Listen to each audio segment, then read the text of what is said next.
Top 5 edge rushers the Atlanta Falcons must target in free agency. My savages! MONEYMANE and the thing of a T and playing no games. Should I already know my name when I speak in CC Flame. Got my YouTube poppin', man. Like, subscribing, everything in between. You already know. MONEYMANE! MONEYMANE. You already know my savages!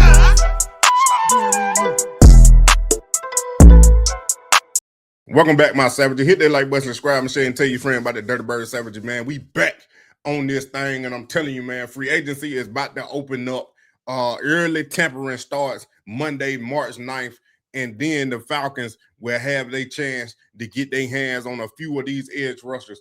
I got the top 5, in my opinion, that the Falcons should take a look at least call and ask about them, they agent, what they offering, what they asking for, man. But we do have projections on these players that I'm going to talk about. Now, we all know what happened with James Pierce. And the reason why I'm making this video is just because of that. Because James Pierce is a toss-up. We don't know if he's going to come back to the Atlanta Falcons, he's going to play in the NFL, or he's going to jail. We have no idea, no new information that came out, but I will keep y'all updated on that situation. That's why you need to like, subscribe, and share, and tell your friend about these Dirty Bird Savages. Now, with that being said, I think the Falcons need to fix that pass rush right now, so they won't lose anything, that none of that momentum they had gained towards the end of the season, man. James Pierce had 10.5 sacks as a rookie, was in the discussion for Defensive Rookie of the Year.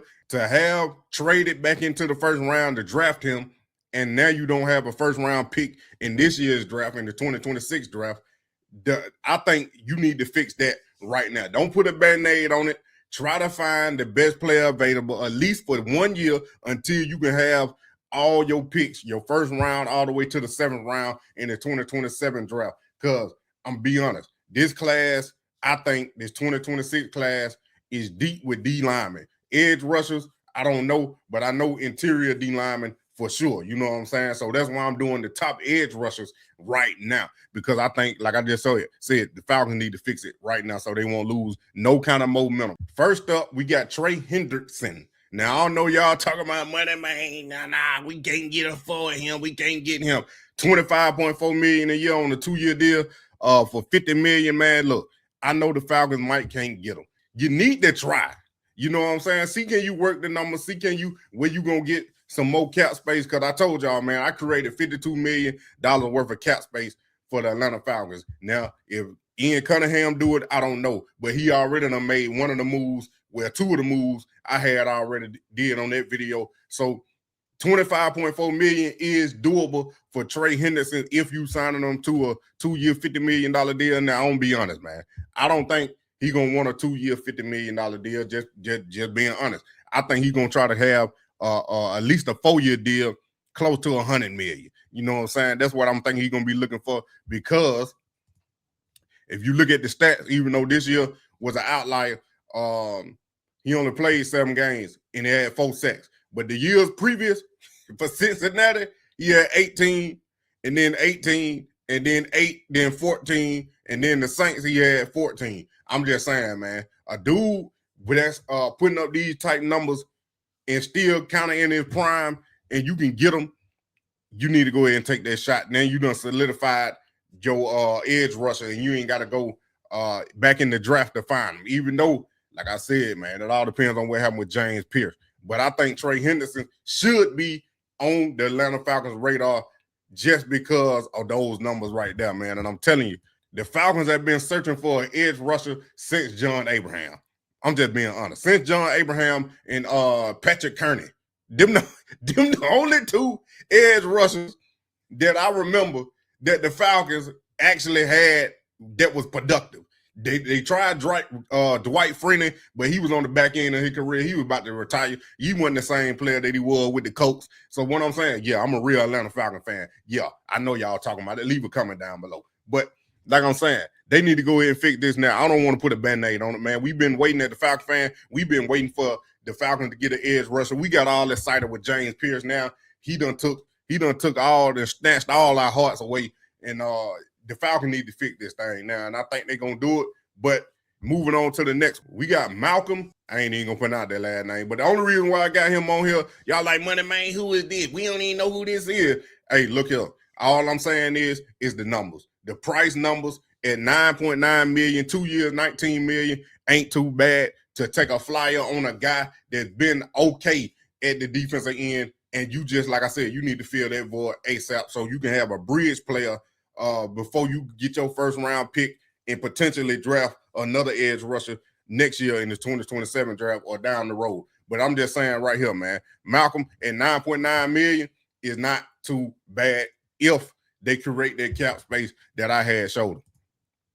And looking at the stats, this is why I say 5 sacks in last year and 8 the year previous. I know y'all see that big 0 down there, but second year player. But now it looks like year 5, he about to come on. He could come to the point to where he take that next step, you know what I'm saying? But he only started 3 games. But this just a bridge type player that the Falcons could get on a cheap deal if they want to, a younger type player. He only 27 years old, but that's why I put him on this list. Now, the next man up, Leonard Floyd. Everybody already done seen him play. He went to Georgia. Now he's an Atlanta Falcon, but he's a free agent. Now, the only reason why I put Leonard Floyd back up here is because James Pierce. He was on the team. He already know the defense, so why not bring back Leonard Floyd? You know what I'm saying? On an $8.9 million deal, 1 year, that ain't bad. Another bridge player that you can take until you find that aggressive pass rusher like James Pierce or the whole James Pierce situation work itself out, and whatever happens, we don't know. But Leonard Floyd, I think, bring him back for 1 more year, fill that void because he already know the defense. Then I don't think you losing too much of nothing anyway, far as a player that you got to reteach or learn the defense. He already done been in it. He already know his teammates. He already know the players. He already know the scheme and the chemistry with his teammates on the field. So just bring this guy back. And you see right here that 1 year in Atlanta, he had 4 sacks. He started 15 games. That ain't too bad. That's why I say I will go ahead and bring Leonard Floyd back, just because he was on the team last year and he was a part of that defense that was rocking them last 4 games. And like I said, told y'all earlier, to keep that same momentum, I just bring back Leonard Floyd to fill that bridge until we figure this thing out. Now I know y'all about to say, Money Man, you tripping. Why we need Von Miller, man? Von Miller is old. What can he do for us? I'm about to tell you what he can do for you. $5.8 million on a 1 year deal.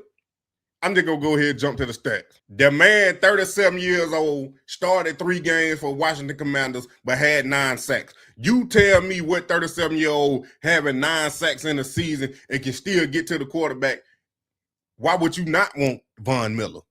I'm just saying, it's another bridge player, man, and he already know the tricks of the trade. The man that been to Pro Bowl, the man that been all pro, the man know what he doing. You put him in on special situations, on special downs, and go third downs and third and longs, and when you need a sack, and let him go to work. That's what I'm saying. Just don't take my word for it. Listen to the man yourself. Are you near the end? How long do you want to keep playing here? Man, I'm definitely not at the beginning. Nice. But they still falling for the same tricks, Rich. They still they still fall. I can't leave. They still falling for the stuff, man. I gotta roll the dice again. I had 9 sacks last year, and I only played 37%. So they still falling for the same tricks I've been doing my whole career. That's great. I'm gonna keep rolling the dice until they figure it out. Okay. There it is. Y'all heard it out the man's mouth. Von Miller said they still falling for the same tricks. I'm gonna roll the dice until they figure it out. And why not, Atlanta? Go ahead and take a shot at a Pro Bowl, a Pro Bowler, an All Pro. I know, like he said, he ain't at the end and he ain't at the beginning. But look here, 1 year, $5.8 million to replace them 9, to get them 9 sacks back. Come on now. Go ahead and do it, Falcons. Go ahead and do it. I'm telling you right now. And that, last but not least, man, Cameron Jordan. Now, I know y'all going to say, Money Man, he played with the Saints his whole career. Now, listen. Dude a free agent. Now, I expect him. He might re-sign with the Saints, but they got a new head coaching staff over there going into their second year. They might be trying to go younger. I don't know. But like I same thing with Von Miller. All you is using these players as a bridge player, until you can get your next pass rusher or whatever happened with James Pierce. You know what I'm saying? But because I'm looking at the deal, $6.8 million, 1 year deal, and the production at an older player, you ain't really losing too much if you paying a 1 year $6.8 million deal to an older player, but a vet that you know that still get the job done, man. And I think Cam Jordan is that guy. And he won up Von Miller. He had 11 sacks this past season, man, at 37 years old. And I'm telling you, man, if I were the Falcons, I might just sign both of them, Von Miller and Cam Jordan. But see, 11 sacks right here, man. He played 590 snaps. That's 52% of the snaps, bro. Like, he's still going hard. He's still going full tilt at 37 years old. I know he played a little less snaps these last 2 years, but hey, like I said, you only need him for 1 year. And if he do good and still want to play, you sign him on another 1 year deal until you find that pass rusher to replace him and James Pierre. But I'm just saying, man, the Falcons need to fix this thing now. But like I said, the Falcons need to fix they pass edge rusher right now, man. They don't need to wait. They don't need to put a Band-Aid on it. Man, we done been sick and tired of not having a pass rusher to get to the quarterback, because that was the problem the Falcons always had. Now, I know we still got Jalen walking and all that, but he going to have to take that next step. But to learn from a vet like Von Miller or Cam Jordan coming off that edge, man, when he do come off that edge, I'm telling you, man, it'd be a match made in heaven to learn from them guys. But I think the Falcons should sign both of them, to be honest. Two vets like that on a 1 year deal, and you can alternate them on either side or the same side and get a sack or 2 or 3 or 11 or 9. Like, I get 2 older players to replace that 1 younger player and get probably double the production. I'm just saying, man. Von Miller said it. They still falling for the same tricks. Just roll the dice and let's see what's going to get it, man. You know what I'm saying? Because the Falcons only got 5 draft picks. There's only so much you can do unless Ian Cunningham thinking about trading this second round pick and trading back to acquire more. But like I said, I will go ahead and not even take the chance and just get me a vet on a cheap deal and let them ball out, man. You know what I'm saying? But it ain't my opinion. It ain't my choice. It's Ian Cunningham, Kevin Stefanski, and Matt Ryan. We're going to see what they do, man. Like I said, free agency opening up Monday, illegal tampering, and then we're going to find out who the Falcons targeting and how much cap space they really going to have. But that's what it is, man. Appreciate y'all for coming. Hit that like button, subscribe, and share, and tell your friend about the Dirty Bird Savage. Y'all already know what time it is. My savages. MONEYMANE in the thing of a T and playing no games. Should I already know my name when I speak NCC flame. Got my YouTube poppin', man. Like, subscribe, and everything in between. You already know MONEYMANE. You already know I have it.